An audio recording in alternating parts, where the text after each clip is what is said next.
like I think also part of the problem is some people don't have goals. They don't have like a clear Yeah, direction. And I think there's right. a quote, I forget how it goes, something about idle hands. Like you don't have you're not working, so it's like your mind's everywhere. Yep. Um, so I Create think that's part. problems when there isn't one. Yeah. You create problems, yep. And victimhood, at least in the Black American community, and I say American, Black American, because Black people in Africa, they don't mess with the Black Americans. They're like, what No. is wrong? No, it's a different breed because, and I think it comes from the way your perception, like how you view the world. If you're growing up in a developing country and you don't have as many resources or privileges as an American, you're Yeah. going to do what you need to do to survive, and you're going to complain a lot less because that's all you know, right? Yeah. So it's like whenever I have a lot of immigrants in my family who have worked multiple jobs coming here doing whatever they had to do to survive, that's what they had to do because they're coming from dirt houses out in in the desert. Yep. So it's like Yeah. and I think that naturally we have in Black America, we have some victimhood that I've always seen growing up. And I think there is a way to pull people out of it. But the problem that I'm finding, and it's the problem in the Black community, it's the problem with the trans issues, it's the problem in all these little identity groups, are the allies. I think that's the problem because now you got people that are getting offended on behalf of others. So it's Ah, it's those it's make allies. yeah, it's making like it's just making it more chaotic than it needs to be when it Yeah. needs to be a one-on-one conversation with someone who victimizes themselves and someone who doesn't victimize themselves. But no, now you got someone coming in here saying, "Excuse me, Black Lives Matter." Like that's Right. you're not a part of this conversation, you And know? they're taking attention away from like the actual problem. Like if Yeah. there is a problem. I'm not saying there is or isn't, but say there is a problem and then this ally, as you're putting it, it's like these, I mean, these people are so annoying, right? They're coming out of left field, offended for, I mean, just because you're offended doesn't mean you're right. All right. And it's like they think they are. And then everyone's like, I hate this person. I can't stand this attitude, this smugness, the condescension that they bring. And then and then everyone else is like, "Oh, you mean you hate the problem?" And it's like, Hmm. "No." Yeah. Yeah. But then that's what they use. They're like, "See, we are victims. See, these people do hate us." And they just kind of roll with that and they don't actually have a civil conversation because civil conversations are no longer a thing nowadays. All And they right. never get to that point where they're like, "Oh, it wasn't about the problem. It was about this stupid ally that felt like they needed to stand up for someone who never asked for it in the first place and Yeah. didn't need it. You just made the problem worse." What Yeah. do we do about those people? I have tried everything. I have tried so many things, and what I have been trying to do is just connect with as many people as possible that are a part of individual identity groups and Okay. giving them a platform because it helps break down Hmm. people's arguments. So, for example, True. trans issues, right? Okay. Uh, which, by the way, when people call me transphobic, I have a trans moderator in my Okay. community, All right. so it's like this is very awkward. But Maybe you're doing that to throw them off the scent. See? Well, maybe, I'm just kidding. maybe. So what I do, like if we use the trans issues for an example, and they'll Okay. say, if I say, I don't believe that trans women are women. I believe they're Okay. trans women. That they're trans, right? So if I say that, and then someone says that's transphobic, and then I Okay. bring a trans person and I say, okay, well, this trans person agrees with me, not to show you that someone agrees with me, but just Right. to get you to realize that when you say that this is transphobic, that would mean all trans people are on the same page and in agreement of this, and it's Right. obviously not. So That's a their good point. responses are usually, "Oh, they have internalized transphobia, or they're helping the oppressors," and you got no proof for that. That's literally feelings, and you sound dumb. So Is that when you just like slowly pick the mirror up for them to look at? yeah, it's Here's the mirror. yes. So then it's like, okay, so we got that out of the way. I showed you diversity of thought, right? So Right. now let's break it down even more. So now explain to me, how is this transphobic? And I wrote a blog today on my locals community, and it was a blog to allies actually. And I said, I want Okay. you, if you are an ally, regardless of what you're advocating for, I want you to take a look at your safe space for a second. And I want you to look at who's in your corner. Does everyone have the same political leaning? Does everyone think the same? Does everyone repeat the same slogans? You're not in a safe space. You're in a cult. That's a cult. Yep. That's a cult. These people are in cults. Yeah. Yeah. It's pretty ridiculous. I just popped up your Hey, thank you. I'm not a member, but I now am. I'm a member of yours. I've been there for a while. I lurk. Well, I'm sorry. I just joined you right now. That's okay. That's okay. I'm gonna write a letter. I'm gonna go tweet about it. How dare he? My goodness. But I have been following your other stuff, so I'm good, right? Hey, you're good. I'm an ally. Yeah. Massage my feet. Or whatever they were doing at the rallies. Wait, I'm sorry, what? Oh, you didn't know that? No, what just happened? There, okay, BLM rallies. Wait. Do I want to know? Oh my gosh, that. They were washing people's feet at the BLM rallies. What does that do? I don't know. What does It's that all do? a performance. You know, do you know who Karlin Borosenko is? Yeah. So I'm debating her tomorrow about critical race theory. We're good. We're good. Okay. I like healthy debates. Good. We're friendly, and yeah, we're gonna have a healthy debate because she says critical race theory is not anti-white. It's just simply racist. Now, I agree that it is racist because it basically says that if you're not white, you need help. You are, basically less than, which is terrible, right? I mean, that is racist. But I also do think that it pits white people as the problem. It's the reason why all these people are marginalized, right? And I'm like, I feel like both things can be true. Like it is racist towards everyone, absolutely. But because it makes white people like the boogeyman of critical race theory. Like even in that, there was a class that was going around that people were sharing pictures of this woman who had like PayPal me, and it just across the top said critical race theory. And the first thing on the list was all white people are racist. Yeah. It's like, you're transphobic. And it's like, well, what's this? This is my trans mod. Is she transphobic? Yeah, it's internalized. Because if you don't follow their ideology, you're transphobic or you're a racist. Because even if a white person says, oh, I'm not racist, they're just saying, well, I'm just internalizing. I'm not actually, I don't even know how they do it. They're so nuts. But so she believes it's not anti-white at all. It's just anti-everybody. So we're going to have a battle about that tomorrow. Okay, that should be fun. Yeah, I had her on my channel. We tried debating, me, her, and my friend Christian Watson tried debating two intellectuals on critical race theory. How'd that go? Listen, how do you think two black people debating against two white people of critical race theory went? Like that's what it was, just to give you a visual. Yeah, I can imagine it. I mean, she is very outspoken. It was a dumpster fire. Oh man. I encourage you to go to my channel, look at the first 10 minutes of that debate. You will be rolling. Yeah. All right. She said that you were laughing a lot. She actually mentioned, because we talked about it last week. Yeah, I was like, what the frick did I get myself into? I'm thinking that right now. I'm like, I think it's going to be a hot mess, but I think it's going to be fun because she's very, very opinionated. But I appreciate that in people. I want people to be opinionated. I want you to have your opinions.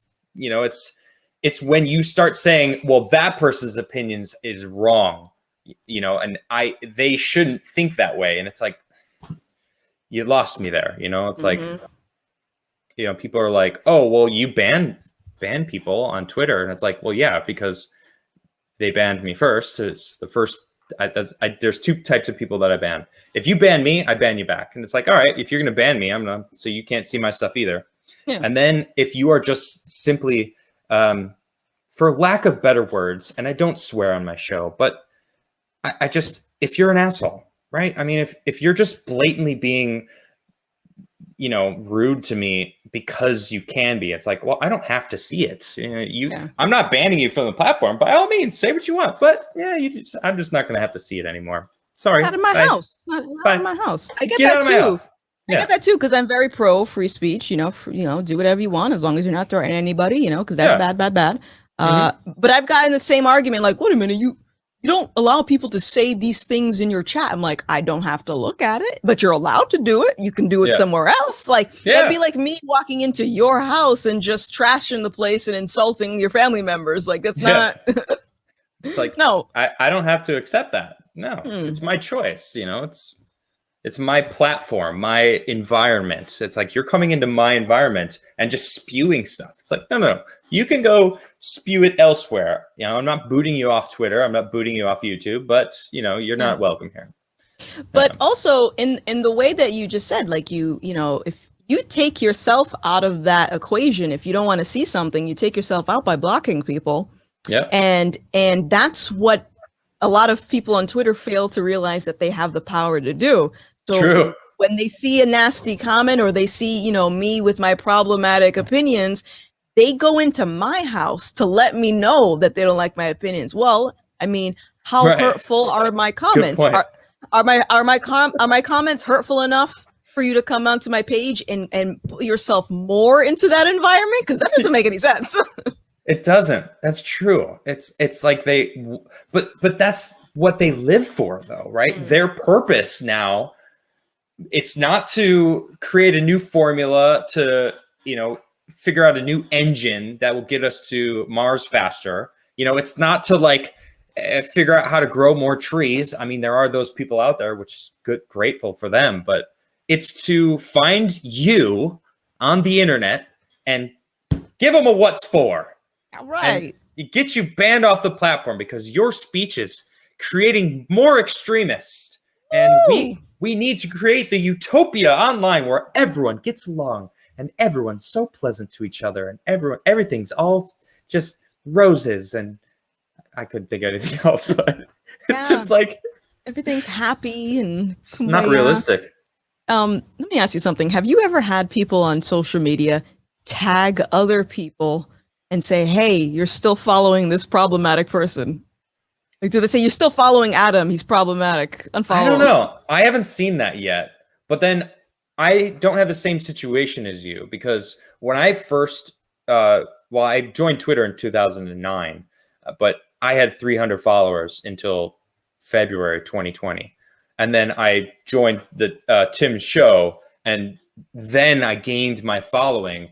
And that show was my red pilling. Like, I did so much research to try to keep up with Tim, who had been in his mind was in the political realm for 10 years. Like, he knows all the congressmen and all the different political pundits. And he's very in touch with, the internet and what's going on. Where me, I was a skateboarder, musician. Like, I was just traveling around, playing music. Like, I didn't care about politics. I wasn't paying attention to, the news and stuff. So I kind of forced myself to become who I am. And very early on in that stage, while I was gaining a following, I realized, hey, I actually like Trump. I think he's actually a pretty good president. Like, he's doing really good things to help the American people that the news, for some reason, isn't actually. They'll report on it, but spin it as though it's a bad thing. And I'm like, this is a good thing. Like, why are they trying to make him look bad? And then, of course, I got digging more and more. And it just feels like you were anti-Trump, so you had people that were like, yeah, anti-Trump. Like, I don't even know why, but woo, Gothics, she's with me because I was told to not like him, and then you switched. So it was more of a visible switch for you, where me, it was just kind of like, everyone knows me as, oh, he's, pro-Trump, but was a liberal once, but no one really knew me then. Yeah. So, but that must be interesting. And that's probably why you got a lot more hate, because I don't get as attacked as much. Although lately, I'll be honest, once Biden became president, I'm like, all right, well, I'm going to critique him. He's president. I'm going to call him out on his inconsistencies, his hypocrisies, which I don't really need to get into talking about that man right now, because I've been basically every show for the past week has just been talking about how bad he is. Yeah. But but for you, it's got to be interesting to deal with it. I think it is because of that, because people knew me from Mm-hmm. from the beginning, and I think it's also a matter of they don't want to consider the possibility of maybe that they're wrong about their assessment. True that. That's a good so point. instead they just keep digging the hole further and further and further, and it's like, even now with as much hate as they throw at me, I don't reciprocate the hate. Like I'll repeat what they say. Like, for example, I had one guy that was thank you. I had one guy that was calling me transphobic. I was a TERF. I was this, that, and this. And I was like, this guy was a part of my community, and I'm pretty sure I have a photo of him at my meet and greet that I had at TwitchCon. So I responded with it. I said, oh, well, you didn't have a problem with me when you were, eating and drinking for free at my sponsored event, but now you do. And he got really upset. But that's how I respond. I respond with truth. I'm not going to respond with BS. Woo! Thank you. Truth. That's how it's done. The truth shall set you free. Well, these people need to remind themselves why they're angry, right? Because anger is fleeting, right? Yeah. So they have to keep regurgitating it, why they don't like you, because you're a traitor to them, that you changed, you did all this stuff. And it's like, if they suddenly forget it and listen to you now, which again, I got to commend you, because it is refreshing to see someone who has, it's actually kind of crazy to me that you said that you were left at TDS, because hearing you speak now, it's so logical. Your arguments, your, I don't know, just viewpoints on the things that you're talking about. I'm like, yeah, logic, right? Logic and truth together. I mean, when you bring those over to them, they're like, whoa, kryptonite, baby. No, I'm good. Don't bring that over here. Yeah. Good. I had I desensitized myself from the mean comments, and this is part of my healing process that I've put myself through. Okay. So it's like, I purposely go out and I look for mean comments. Like, it sounds terrible. I don't recommend everyone do that, but it helped me. And I still do it. And I came across just people talking about how they're so disappointed in me because they used to be a big fan of me on Twitch. And then they were like, well, look at before and after. It's like night and day. And this person posted like screenshots of my Twitter feed from like 2 years ago versus now. And the only difference is that I was part of the hive. I was advocating for punishment for wrong, hurtful opinions. Wrong speak. Yeah. And so I think the comment was specifically something about like the LGBT. And I said, oh, you're going to be mean to gay people. Well, I'm going to show you. But if in retrospect, if you think about it, I was doing a disservice to them, because I was coddling them instead of propping them up and saying, listen, life is going to be way harder than words. It's just, that's how it is. And I want to prepare you for it. And I don't want to give you this false impression that everything is going to be kumbaya and people are going to always like you, because you don't even like everyone. So that's a good point. Yeah. Well, logic though, they can't handle that. Logic.